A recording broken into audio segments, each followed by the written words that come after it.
Okay, good morning, folks. It is August 12th, and it is another time and place for Tom's Tabletop Simulator Workshop on the air. So this is in a response to um, one response we got to the first one we did last night, and it is basically saying, hey, I watched it, it was really cool, but would you do one that actually shows you going about modding a game, importing the board, making counters and decks and all that stuff. And Mr. Crumbly, yes, indeed, I just sat down to start to do that, and I will show you some of the process that goes into that. First, let me check to make sure my mic is working, and yes, it is. Okay, so I'm going to show you some of the steps that I go about, and for instance, for today, I wanted to work on Ares magazine number 5, Citadel of Blood, which looked kind of cool. So if we open up in the PDF, first thing I do is to take a peek at it. I want to look at what we're going to work with.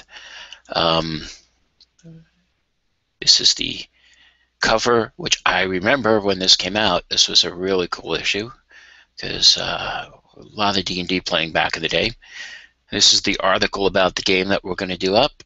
And here comes book reviews. It's funny to read the book and movie reviews because they were very dated of their time. This is like early 1980s. So we go. Citadel of Blood. This game is going to have, I can already see counters. And yeah, this is real cool. This was one of the first tile laying dungeon games. It was kind of a cross between D&D and a war game.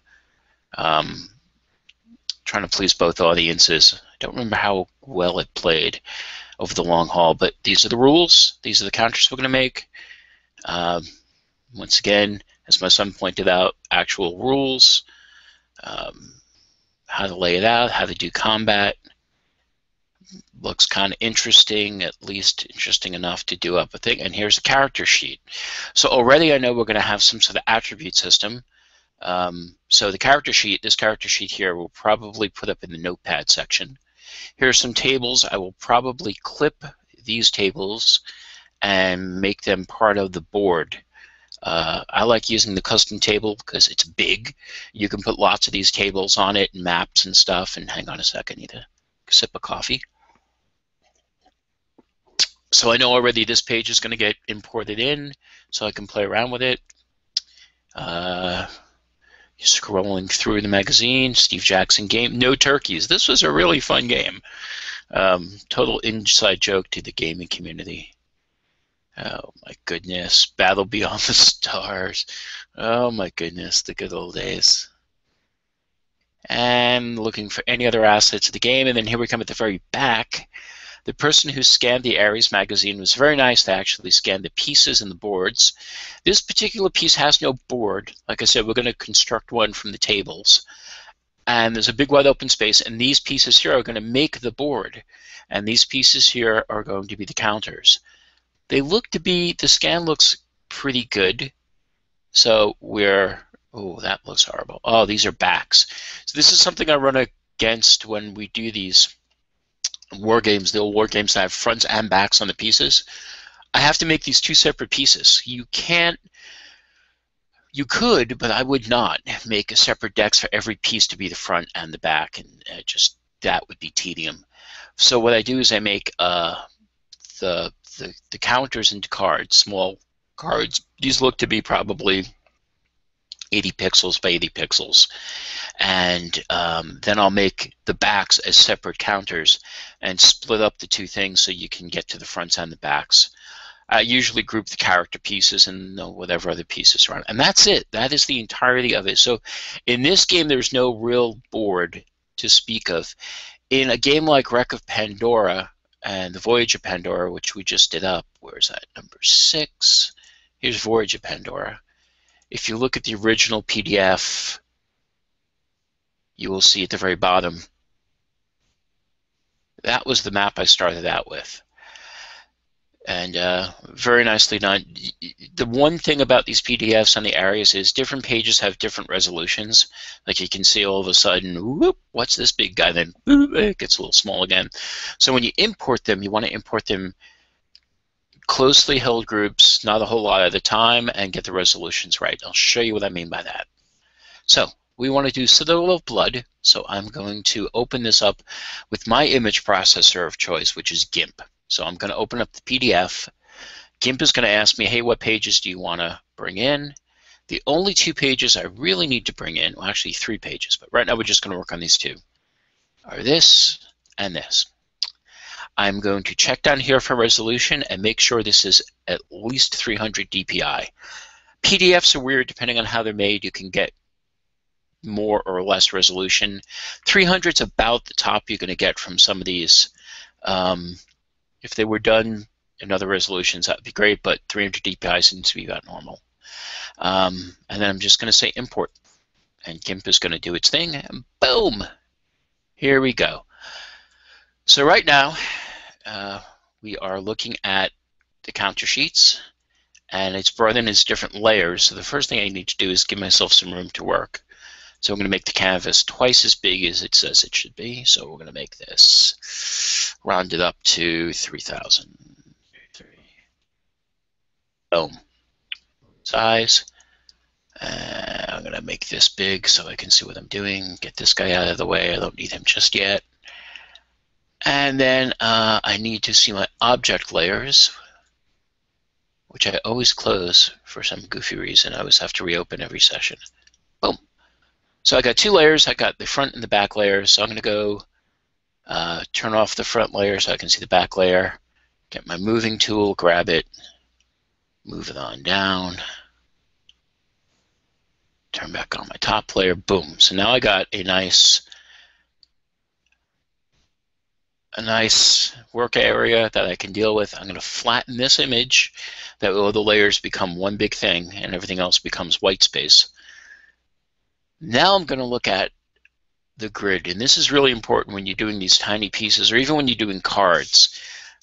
Tabletop Simulator reads stuff in as a grid of 70 squares or rectangles or whatever, and it's 7 rows of 10. So that's your golden number, 7 rows of 10. But when you start, I can tell right away this is going to be way more than 10 rows. This is, in fact, 10 counters per sheet, and there's 2 sheets and there's 2 sides, so we're talking, you know, 40 across if I lay them across this way, but I'm not. I'm going to make them 10 and then just stagger them down.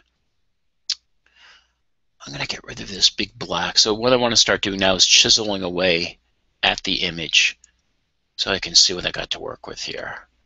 And what's really nice is a lot of times the printers will leave on the counter sheets, they'll leave these marks here that are kind of like, here. These are printer marks, so you can see where you need to align them. And when you zoom in, you can see they're not aligned by any stretch of the imagination. Whoever scanned this counter sheet was off a little bit, but that's okay. For our purposes, it's good enough. So here we got that squared off, and then we want to get ourselves, where's my view? Do this so I can see everything. Yeah, so we got that top cleared off. This bottom section here, this can go. Once you do a bunch of these, whether it's cards or counters or you know, whatever, it gets to be second nature. You just get into a swing of things. It just becomes like a nice repetitive flow. Cool, so that's what we're working with. So now what I want to do is I want to lay down my grid, because grids are very important when you're dealing with graphic pieces. You want them to line up. You want them not to, you want the pieces when they import into Tabletop Sim not to look cockeyed or screwed or big lines going down the sides. Some of my counter pieces, my earlier stuff, you will see lines where I didn't shade them out or I didn't cut them properly. My bad. Learning experience. And you'll do the same thing too. You'll not cut things properly, or you'll misalign the grid and things will be slightly off and you'll get like a white border around certain cards or pieces. To be expected. When I stop making new mods, I'm going to go back and fix up the old ones. So let's see. So this looks to be about, I'm going to say 80. So what I want to do is I want to get, I want to make my grid, and I'm gonna just eyeballing it there. I'm going to say they're 80 by 80. They look square. And I'm going to show my grid. Go to View, say Show Grid. Boom. Now I got a nice grid to work with. I could also snap to grid, but I'm not going to snap to grid just yet because there's going to be a lot of futzing to do. So I'm going to zoom in, see what I got to work with, get rid of some of these things so I can actually work. Screw myself all the way over. You will be surprised at how many times I have forgotten to scroll over and cut off whole sections of the unit sheets. Not a pleasant experience to realize you're missing 20 units or so. So I'm going to try to line these up with the 80 by 80, see if I'm close. You know, that might be 90 by 90 or 85 by 85. Let's check this out. Go back to config grid. Let's say let's notch it up to 85. Again, I think it's square, so I'm going to let it be locked. 85 looks to be much closer to what I think it is. Yep. You know what? It might even be... Where's the... Yeah, if you look, yeah, you see that it's not straight. That's the other problem. We're going to fix that. I'll show you how to fix that in a second. So that's going to be about what we're going to be working with. And I'm going to put these lines over. It may look a little goofy right now. Actually, I'm going to make this 90, see what that gives us. And yes, I could just measure the sides with a measuring tool, but I've gotten so used to eyeballing. 90 looks about much better. Look at that. There we go. 90 by 90. Boom. Bob's your uncle. Look at that. Everything's lining up, kind of. Cool. So you're not trying to line up everything. You're not going to get this and this. What you're going to go is for the first row, because then you got this block that's going to throw you off. We're going to cut and paste them up. Yeah, that looks good. That looks, as the youngins say, tight. So now we're going to grab our tool. We're going to start cutting and pasting, and I'll show you. Grab a bunch. You get to the ends, and then you just bring it up and see if you can make it line up with the grid. You see there's going to be a little bit of... It's better to go over than under, and I'll show you why in a second. And we're just going to do this first group of... We're just going to do the first group of red tokens here. Red units. One of the things I'm looking forward to, if Tabletop Sim ever does it, is being able to put these on blocks as easy as cards. I know you can do individual pieces, but man, that is tedious. If I could just call on a whole bunch of things and make these into blocks. Okay, now if you notice, I didn't cut enough on one side, so there's going to be some schlop over there. And again, I will show you how to get rid of that. Okay. And you got these little guys down here, but we're going to leave them be for a second. So now, so we got 1, 2, 3, 4, 5, 6, 7, 8, 9, 10 by 1, 2, 3, 4, 5, 6, almost 7. So this is going to be like one deck of cards in tabletop speak parlance. So we're probably going to wind up with 1, 2, 3, 4 or 5 decks of cards that we're going to be importing, which is not bad for a game like this. Okay, so now I'm going to show you how to clean these up a little bit. So first thing you're going to do is you want to save, because nothing sucks more than doing a whole bunch of work and having it gone. So if you turn off your grid, you will see there is a lot of printing artifact here that we want to clean up. Show grid. Duh. Okay. All these black lines and stuff, we want to get rid of those. I mean, they look great for the authenticity of it, but it's just not going to look good. So I'm going to grab my paintbrush, actually my pencil.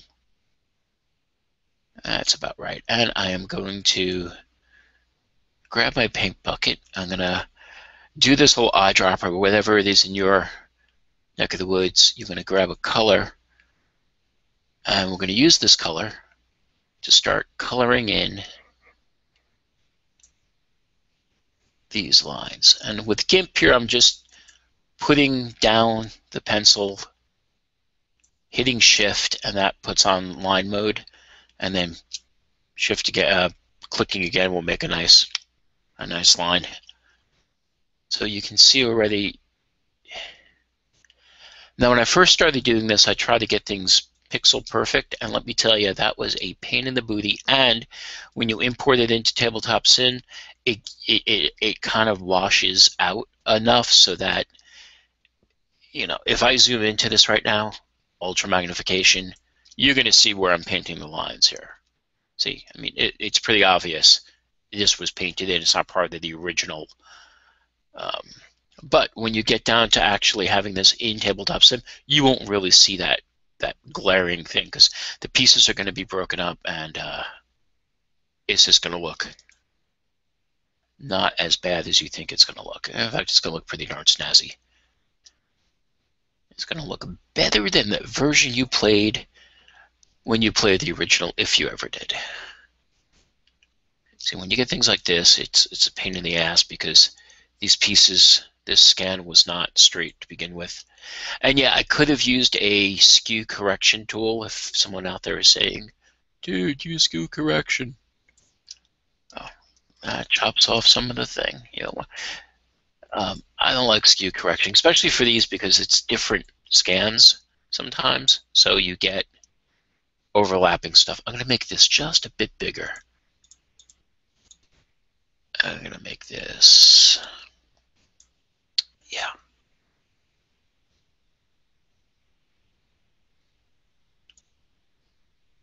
No, not 23. Yeah, 16. 16's good.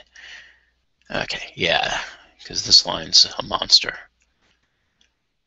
So yeah, doing the there are tools in GIMP and other image processors where you can counteract bad scanning stuff, but it kind of adds some artifacting every once in a while. I don't like it. I just go in by hand, and see, every once in a while you'll get text which gets clipped. Some of these we may have to keep.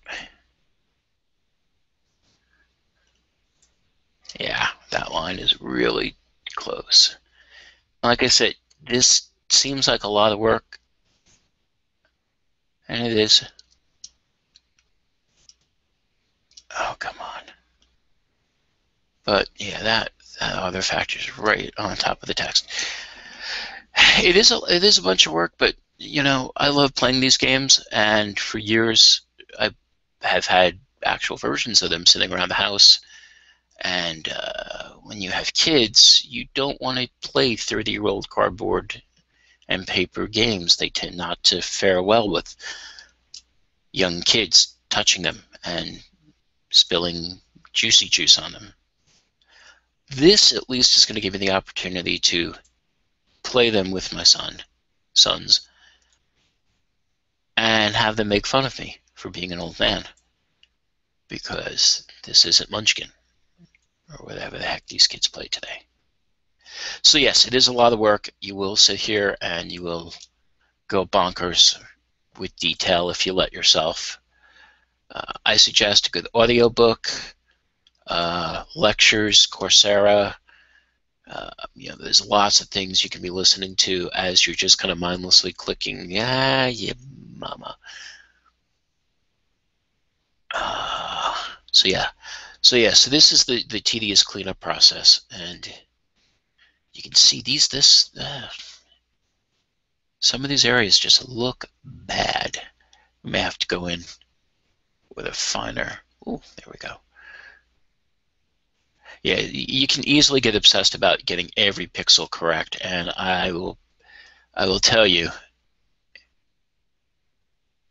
it is an obsession. And you got to weigh the payoffs. If for some reason this game gets 50, 60 subscribers and people love it, I might go back and clean it up some more. If there's 10 people who grab it because it's the same 10 people who grab every game on the Steam Workshop, then it's probably going to stay the way it is, because for me it's good enough. So now we're going to grab these two guys. What we're going to do is we're going to grab them inside the box. And I'll show you why in a minute. Just want to grab the relevant text portion. I want to turn my grid back on so I know where I'm putting them. And okay, so we're going to paste him, put him in there. And we're going to get this guy. So I'm just going to do one deck worth for you, and then you will get the hang of it. If you have any other questions, just let me know. Where'd you go? There you are. Is it the same freaking? Yeah, why am I? Boom. Sometimes I'll do this. I'll go down the iterations and be copying and pasting the same thing rather than just duplicating it.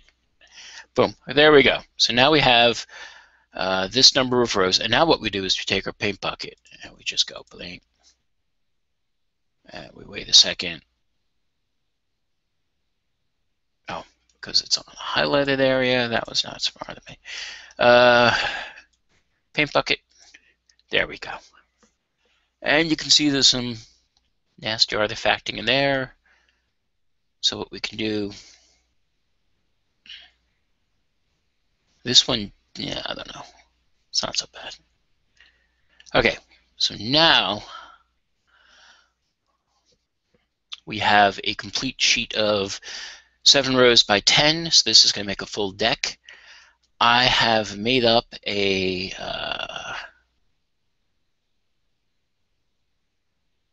where is it? Nope.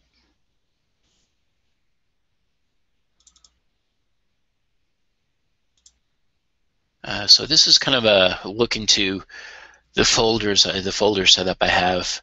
So what I want to do is I want to grab this. Yeah, this is my counter back. Copy.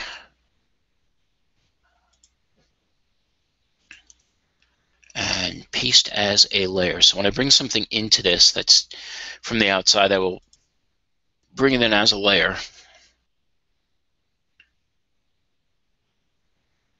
And try to figure out where the heck it is. There it is. No, that's not what I wanted. Oh.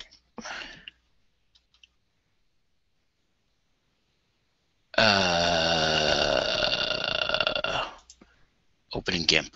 That's what I wanted. Open with GIMP. I'm sorry, guys. It's still early. I haven't had my first coffee finished yet. So I want to select all. Okay, now this is 130 by 130 copy. So when I paste it in here, I'm going to paste it as a new layer so that I can bring it over and then say layer. Hello, Mr. Layer. Please be 90 by 90. Bloop. So this way, I can use the same graphic for all the Ares games. I want to make sure I'm getting this one in.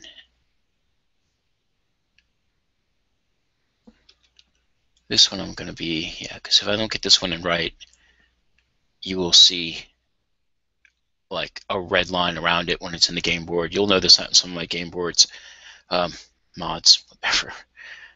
Boom. And now we're going to flatten this out. Flatten. Cool. So then what I'm going to do is I am going to save this. And this is being saved as a XVF GIMP format file, which saves all the layers and everything, unlike a JPEG, which flattens everything and you don't have the information.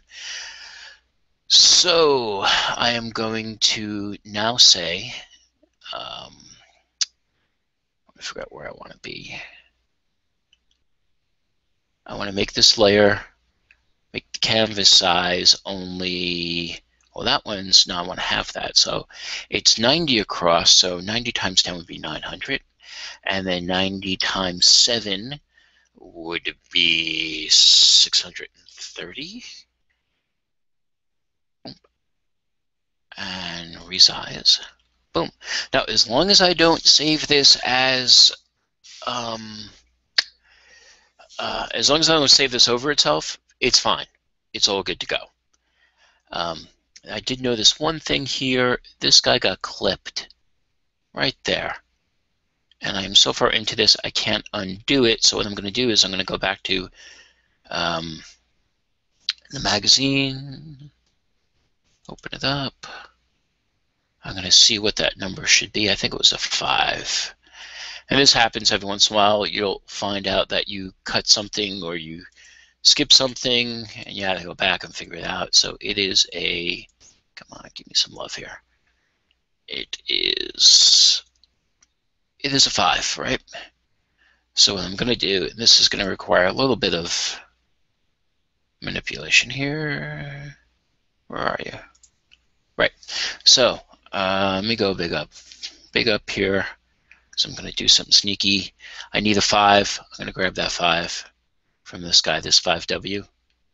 I'm just going to grab it with a little bit of schlop on the side, not his head though. Evil hero. This guy has like glasses and he's like the stereotypical geek. I'm going to copy that. I'm going to paste it. So,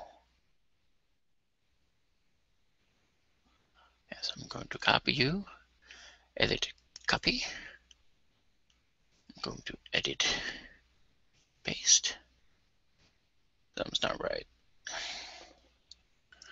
Okay, let me undo. Undo, paste, undo, paste. Okay. And let me come up here. Where is it pasting it? Edit, paste. Oh, there it is, right on top. Duh. If it had teeth, it would have bit me.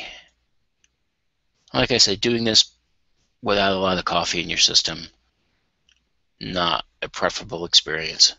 So then you just go up, and you're going to go up to the part where you goofed, or I goofed,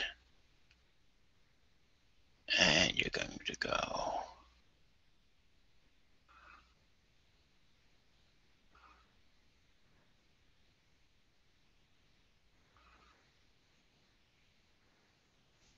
All right, boom. Good enough. What does that look like in the full world? There you go. So now that we have it, we proofed it. It looks good. Looks okay. At least for a first pass. We're going to turn off our grid. Still looking good. A little bit of artifacting down here. Yeah, let me touch that up. I hate. Like I said, this is where you can get totally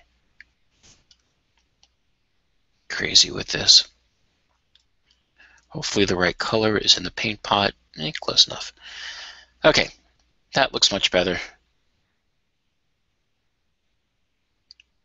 Now we are going to export this as, and we're going to go into my, I have a separate folder called Works in Progress. And I'm going to say this is going to be for Citadel of Blood, CB, and this is going to be the counters first sheet.jpg. So Citadel of Blood counters, it's naming convention I came up with. And I always pump this to 100%. And there you go. Now, the other thing we need is we need to take this and we're going to make this, we're going to scale this part down, whether we say 90 by 90, so we're going to scale the image to 90, 90 scale, boom. And now we're going to export this as an And if you're wondering why this directory is called CheapAss, I originally started doing this as a test back in July when I first got Tabletop Simulator, just to get some cheap-ass games up, because I loved cheap-ass games. And I never expected to be making this many mods, but I like it, so I am. So here you go. So this is going to be the Citadel of Blood counters back. So this is going to be the backing for all the counters, for all the cards that are going to come in as counters. And I would say export, 100%, boom, boom, boom, done. Right, so let's see what this is going to look like in the game. So now we're going to open up the game. And in case you noticed, I am running Linux. This is the Linux desktop here for Ubuntu. I'm actually using a variant of Ubuntu called Lubuntu. Lightweight. Makes my old machines not creak so much with trying to do too many things. Yeah, I run this on very high, 1920 by 1080. Boom.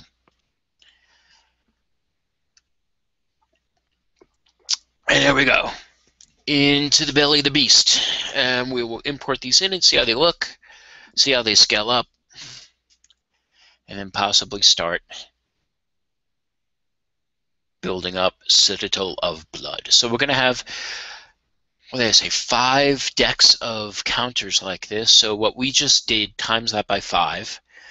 And then we're going to go through the rule book, and we're going to clip out any tables, any charts, anything that would make playing the game easier. Since there's no board on this game, we're going to use a nice felt table, and we will, or maybe, nah, I don't know. Let me see about that before I say anything. Single player. No, I don't want anything here. Host. Let's bring in that new, oh, forgot to do one important thing. So, I have my desktop. This is a direct link to my hosting site. It is just a folder on my desktop. And as you can see, it says SFTP right to my thing. And this is the path for where my stuff is kept. These are all the TTS mods. We're going to make a new one called Citadel of Blood. You might be wondering, why did you use only 2 letters to name a game? Because I'm lazy and I don't like to type a lot, especially when you're trying to get the names into dialog boxes in Tabletop Sim. I like to have as least amount as typing because you make less mistakes. Trying to remember if Citadel of Blood is an LE or an EL. Just CB. Boom. When I come across games with the same 2 initials, we might go to 3 initials, but for right now, that's the system. Like I said, I never expected to make this number of games. So now we're going to take all the files we just worked on in our works in progress. We're going to take the counters on the back. We're going to copy them, put them over on the website, and that's easy as cutting and pasting. Boom. They are now live on the intertubes. Go back to here, say cards, open up a new deck, and now we type it in. On wsmith.com, TTS mods, and with Citadel Blood, and CB counters back. JPEG is the backing, and then wsmith.com as I mumble in the mic. You guys must love that. CB Citadel Blood, CB counters 1.jpg. And there's going to be 69 of them, pretty close to that. 69. Import, if everything went right, they will come flying in. And this is something that happens with the Linux version of Tabletop Sim. It will just crash. Unfortunately, that is a problem, especially when my memory is running low. So the alternative to that, if you are developing games on Tabletop Sim under Linux, and this, I hate that I have to do this, but you can open up Steam under Wine, which is Windows emulation under Linux, And this is going to let me open up Steam in Wine. So I now have my Windows Steam account, which is the same as my Linux Steam account. But it crashes a whole lot less, especially when you're deving games. It's okay, no one look. There you go. Thank you. Play. Yeah, for some reason the Linux version of Tabletop Sim is just slightly different than the Linux version, and it crashes a whole lot more. Not when you're playing games so much as when you're deving games. If I have to import any more than 2 or 3 different decks into a mod, I will go to the Windows version to do it rather than the Linux version. It's one of the few programs I have to use Windows emulation for, but it's an option. I try to have as little Windows in my life as possible. Just a religious thing with me. Okay, so we're going to go back to single player. We're going to go to, I hate when it does this. I just like my own table. Give me my own table. Where's my big custom table? There we go. No board yet, but we will open up just cards, open up a deck, and do this whole thing again. https://smods. More coffee, please. Thank you. /Citadel of Blood. This Citadel better be full of blood. That's all I gotta say. Counters back died. JPEG.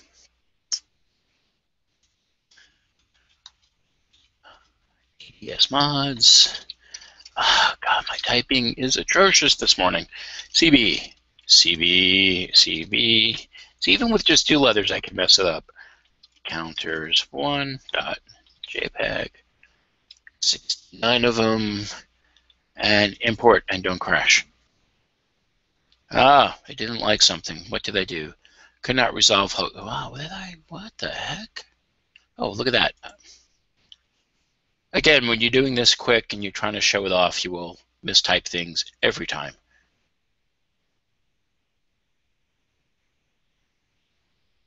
There we go. There's our tip over to plunk.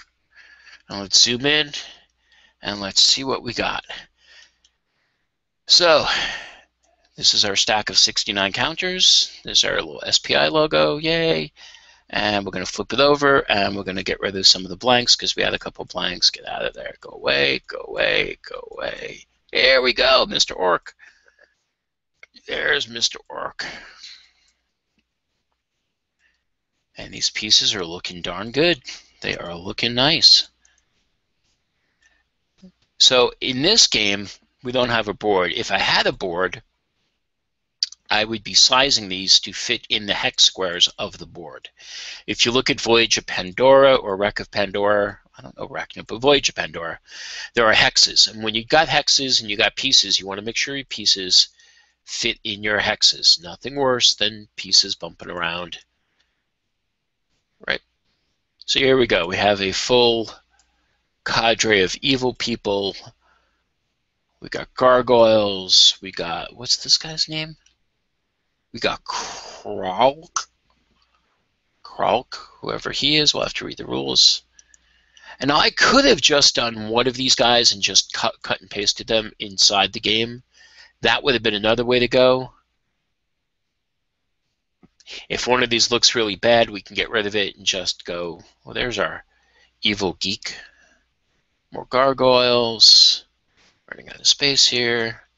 More gargoyles, more grongs. Where's the big bad guy that we had to doctor up? I want to see if he came out okay. This is only one of him. These other guys, we have multiples to pick from. What is this guy? What is his problem? Whoa. He's a oh, it's a harpy. She's a harpy. Weird stats though.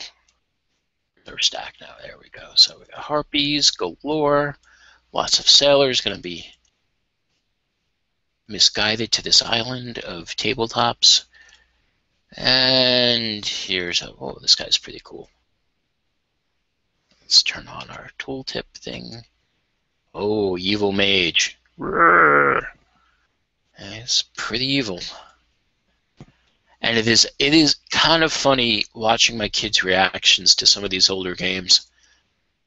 They see me putting lots of work into getting them up, and we start playing them, and they're like, Munchkins is cooler, or could we just play Pathfinder? I'm like, you don't understand. Here we go. Here's our guy. Yeah, that's looking pretty good. You see what I'm saying? In the game, it's not as bad as when you're looking at it as in GIMP at 500 magnification. So he is the unknown. So there you go. So we have our complete deck of villains here. We can get rid of the blanks. And let's see if there's an easy way to take them all up. No, there's not. Anyway. Floogie! Oh, I love the physics in this game. It's great. So that is how you got, yeah, and you know, if the game requires hidden placement or hidden movement, each player will have their pieces up on their bar so that, like, I can only see this. So if I were doing some hidden movement stuff and I wanted to, like, bring out replacements, I can say, I'm playing blah. These won't stop moving. That's funny. Stop. Raise them on high, drop them down. Sploogie. Okay, so that is how you take counters from the raw medium and you get them in. I'm not going to show you me doing the rest of them. That would be truly boring. You got the idea. You basically size up what material you got to work with, get the best resolution into whatever image processor you're using. I'm using GIMP. You could be using Photoshop. Doesn't matter. Grid it. Get it cut and paste in a nice chunk. Make the grid 10 by 7. The last one's going to be the back card. Make a copy of it, save it as a separate JPEG, and then do your cleanup. Do whatever you have to do to make them look good, and then save that. Now, when I go back into here, all I need to say is, I don't want to undo pencil, but I'm going to do it anyway. Undo pencil. All I have to do is undo my resize, and I'll get the full canvas back again. And now I can go working on this section, and then this section, and then this section, and then this section. And, you know, by the end of my cup of coffee, I should be done with all of these counters. What's going to be interesting to see is, I know from playing this game that these are the things that make up the board. I might spend some time make these look better and make them bigger. But I'm going to try to keep them as looking as original as possible. I know on Board Game Geek, there are people who take these old games and they redesign them to look nicer and cooler and more modern. And that's really cool. I like them. Some of them actually put up the files with Creative Commons rather than copyright. If you use them, I'll be nasty to you. But with this first round of Ares game stuff, I want to try to keep the graphics looking as original as possible, trying to get that feel of the old cardboard game. Because don't forget, these were magazines that you got, and you know, you read the magazine, and there was a full game in that magazine. You don't really get that these days. It's hard to put Minecraft in a magazine. All I'm saying. It would be kind of interesting, but there you go. So there you go. I hope that helps answer some questions. I hope I didn't bore you too much. That is how I get my counters from the raw state into my image processor, and then finally as a mess on the board. Okay. Next up, what I'm going to do is I will get all the other pieces together, and then I'll do another video showing you how I'm going to put these pieces and the rules and whatever into a cohesive mod, and then do a playthrough to see if it makes any sense. I tried to play through these at least once before I put them up. The last two I kind of rushed out, and it shows there are some mistakes. Where the decks are for the paragraphs in Voyage of the Pandora is on the wrong side of the table, but I will fix that. Anyway, I have been Tom, and I hope that Mr. Crumbly, this answers some of your questions. Stay tuned. There might be another episode today. It might come out tomorrow. Until then, you guys keep on gaming. Later.